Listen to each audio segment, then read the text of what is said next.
भाई मैंने कल स्क्रॉल करते करते मेरे को फीड में एक दिखाई दिया इंटरव्यू। कैसा इंटरव्यू? जो गाड़ी में चल रहा था और जो भाई टोटली फेक था, टोटली एक एक सवाल उसका फेक था और ऐसा लग रहा था कि जैसे चमचागिरी करने के लिए किसी ने इंटरव्यू लिया है।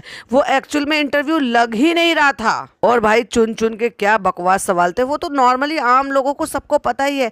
मतलब कोई सवाल ऐसे होते हैं ना, जैसे ऐसे इंटरव्यूअर होते हैं जो खोज खोज के अंदर से सवाल निकालते हैं, अंदर से चीज़ें पूछने के लिए कि भाई क्या है, जो एक्चुअल में लोगों को पता ही नहीं है। Totally fake. और भाई मुझे सचमुच में सारे सवाल सुन सुन के ना इतनी हंसी आई है। आइए चलिए रोशनी डालते हैं कुछ सवालों के जो जवाब उन्होंने नकली दिए थे। सवाल क्या थे और उनके जवाब क्या होने चाहिए। स्पेशली नाम लेकर कह रहे हैं, हाँ भाई पहली बात तो तुम्हारा थैंक यू बहुत बहुत, और मैंने देखा है तुम बहुत अच्छा काम कर रहे हो, तुम बहुत अच्छी चीज़ें कर रहे हो, और तुमने जो है वो, मैं तुम्हारे, सही बताऊँ तो मैं बहुत ज़्यादा बिजी रहता हूँ तो इसलिए मैंने कभी नहीं, बहुत ज़्यादा तो नहीं देखा, लेकिन हाँ जितने भी देखे हैं तो मैंने तुम्हारा जन्नत वाला एपिसोड देखा है।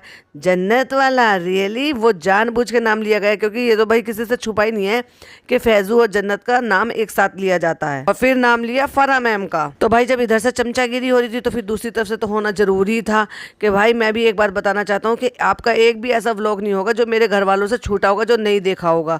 रियली ये सारी बातें डिस्कस करने के लिए एक व्लॉग बना डाला या एक इंटरव्यू कर डाला। तो भाई वो बताते हैं कि मेरा सेगमेंट पहला ये है कि मैं सबसे पहले मैं फ़ोन ले लेता हूँ और फ़ोन नहीं हम यूज़ कर सकते आधे घंटे के लिए कम से कम। तो वो बड़ा मुश्किल है। अच्छा भाई मैं घर पर भी, मेरे लिए बहुत मुश्किल हो जाता है। मतलब घर पर भी जो टाइम तुम्हें अपनी बीवी बच्चों को देना चाहिए वो टाइम तुम अपने फ़ोन पे लगाते हो। मतलब एक्चुअली असलियत जो होती है ना वो कहीं ना कहीं किसी न किसी रूप में बाहर आ ही जाती है। तो इससे साफ जाहिर ये होता है कि तुम्हें बेटे से टाइम स्पेंड करना, बीवी के साथ टाइम स्पेंड करना मोर देन इम्पोर्टेंट है कि तुम जो है फ़ोन के साथ टाइम स्पेंड करो। वाह यार क्या इंसान है। दोनों ही इन्फ्लुएंसर हैं, दोनों ही व्लॉगर हैं, वो डिजिटल के बारे में बात कर रहे हैं। मतलब जिनसे तुम्हारे दाल पानी रोटी नहीं, एक्चुअली बिरयानी कौरमा चल रहा है, उसके बारे में बात कर रहे हो कि वो कितना इंपॉर्टेंट है।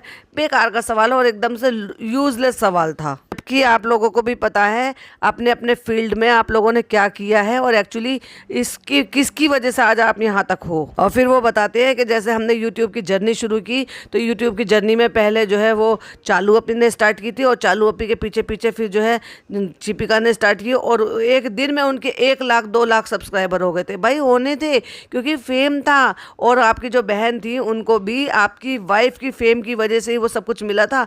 बाकी आज आपको भी झलक के बाद लोग ज़्यादा जानने लगे थे, नहीं तो अभी तक भी जितनी पॉपुलैरिटी डम की है ना उतनी पॉपुलैरिटी तो अब तक है भी नहीं। और तुम्हारी बहन का जो ग्रो करने का जो था ना मेन, वो स्रोत भी वही थी। और फिर बताते हैं कि आजकल क्या है ना, गंद बहुत ज़्यादा करने लगे हैं लोग और नेगेटिविटी बहुत ज़्यादा फैलाने लगे हैं लोग। भाई उन चीज़ों के लिए तो कहेंगे ना, जो चीज़ आप दिखाओगे जिसके बिहाफ पे लोगों को चीज़ें समझ में आएगी उसी के बिहाफ पे तो लोग बात करते हैं।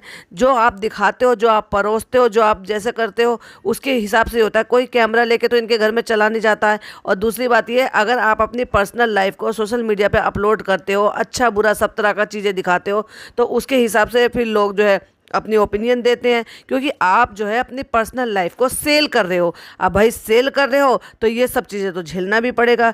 क्यों नहीं तो पर्सनल रखो, व्हाट्सएप पे शेयर करो, क्यों कर रहे हो फिर सोशल मीडिया पे शेयर जहाँ पे सारी दुनिया देख रही है। और फिर बुरा भी लगता है कि लोग क्रिटिसाइज करते हैं, लोग ये करते हैं वो करते हैं, उसका नाम दे दिया गंद, उसको क्रिटिसिज्म कहते हैं। पढ़ाई कहाँ तक की है? सॉफ्टवेयर इंजीनियरिंग में कर रहा था, फिर मैंने पढ़ाई छोड़ दी अपना काम करने के लिए। सीधा सीधा सा बोलो ना, ये क्यों कर रहा कि मैं इतने साल में था, मैं इतने साल में था, मैं ये कर रहा था, मैं वो कर रहा था। सीधा बोलो ड्रॉप आउट हो। अनफॉर्चुनेटली कंप्लीट नहीं हो पाई। उस वक्त मुझे ये लगता था ना कि अम्मी की ये ख्वाहिश थी कि वो मुझे टीवी पे देखना चाहती थी, लेकिन वो गलत वे में नहीं कि भाई मिसिंग है या आप क्राइम का है या कुछ है। मतलब उनको ये था कि अम्मी की ये ख्वाहिश थी कि वो मुझे टीवी पे देखना चाहती थी, तो इसलिए अम्मी ने मुझसे ये कह दिया कि बेटा आप जो ना इंजीनियरिंग छोड़ो, आप जो ना एक्टिंग लाइन में चले जाओ और ड्रॉप आउट हो जाओ आप।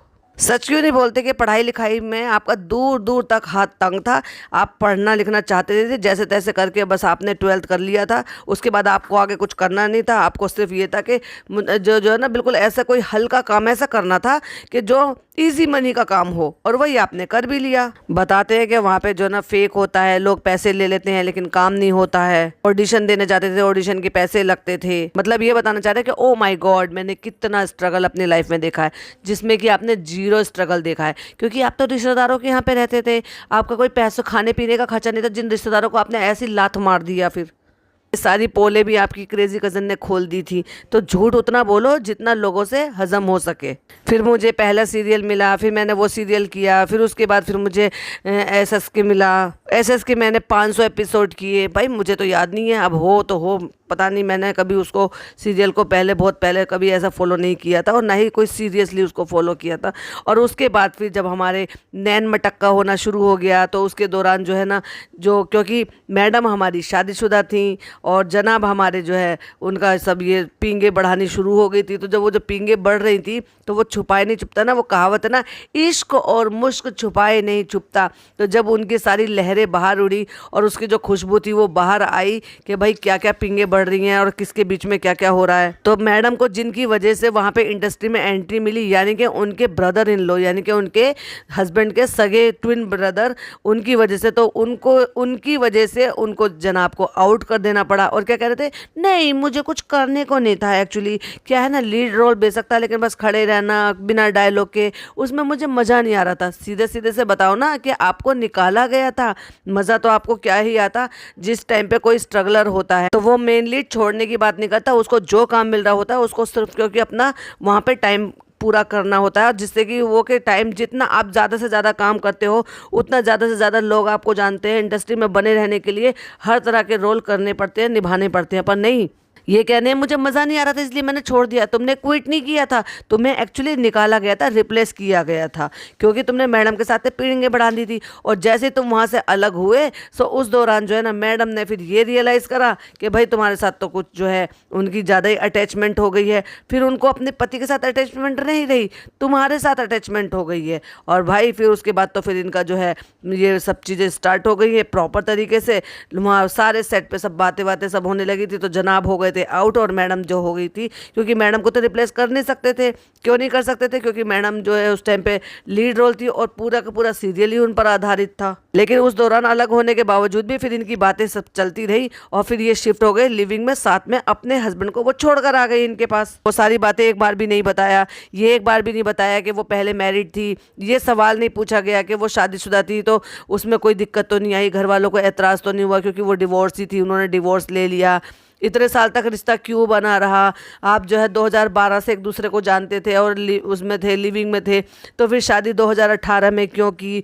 बस सवाल क्या था, शादी में कोई दिक्कत तो नहीं आई? भाई शादी में क्यों दिक्कत आएगी जब कोई ऐसी बहू मिली है, जैसे फ़नी को मिल गई है और फ़नी की मौज आ गई, वैसे ही जनाब को मिल गई, जनाब की मौज आ गई। जनाब की फैमिली को यहाँ सेटल करा दिया मैडम ने। सबसे पहले हाथ साफ़ किया फैमिली पे, क्योंकि फैमिली को सॉफ्ट टारगेट बनाया, फैमिली को यहाँ पे शिफ्ट कराया, फिर जो है धीरे धीरे करके पूरी फैमिली को इन्वॉल्व रखा। तो भाई ये तो देखो, पहले फैमिली जब राज़ी हो गई, जब फैमिली राज़ी तो क्या करेगा काजी, तो प्रेशराइज होकर जनाब को फिर शादी के लिए हाँ करना ही पड़ा। नहीं तो जितने भी इंटरव्यूज़ देखे थे वो सारे इंटरव्यूज़ में यही कहते फिरते थे, हाँ शादी तो होगी लेकिन कब होगी ये नहीं पता, हाँ करनी तो है, इनसे करनी है या किससे करनी है ये नहीं पता। मतलब इस तरह के इंटरव्यूज़ देते थे जनाब। बेकार सा सवाल, रू बेबी के होने से आपको कैसा लग रहा है? ओबियसली भाई अच्छा ही लगेगा, माँ बाप बनेंगे तो अच्छा ही लगेगा। ये कैसा सवाल है? एक एक चुन चुन के घटिया सवाल और उनके ही मैनिपुलेटेड घटिया जवाब। बेकार सा सवाल पूछ लिया, सिर्फ इतने पे ही जो है बस इतनी सी कंट्रोवर्सी। देखो भाई, जो अगर कोई कंट्रोवर्सी होती है, जैसे जनाब चिढ़ रहे हैं, अगर आप कोई भी कंट्रोवर्शियल चीज़ें करोगे तो डेफिनेटली लोग आपके पीछे पड़ेंगे। ब्लॉगर तो बहुत सारे हैं, लेकिन कुछ ही व्लॉगर्स ऐसे हैं जिनके पीछे लोग जो है उनके पीछे बातें बनाते हैं या फिर उनको रोस्ट करते हैं। जो रोस्ट करने का मौका देगा तो रोस्ट भी तो उसी को किया जाएगा, नहीं तो दुनिया भर के व्लॉगर्स हैं, व्लॉगर्स पड़े हुए हैं।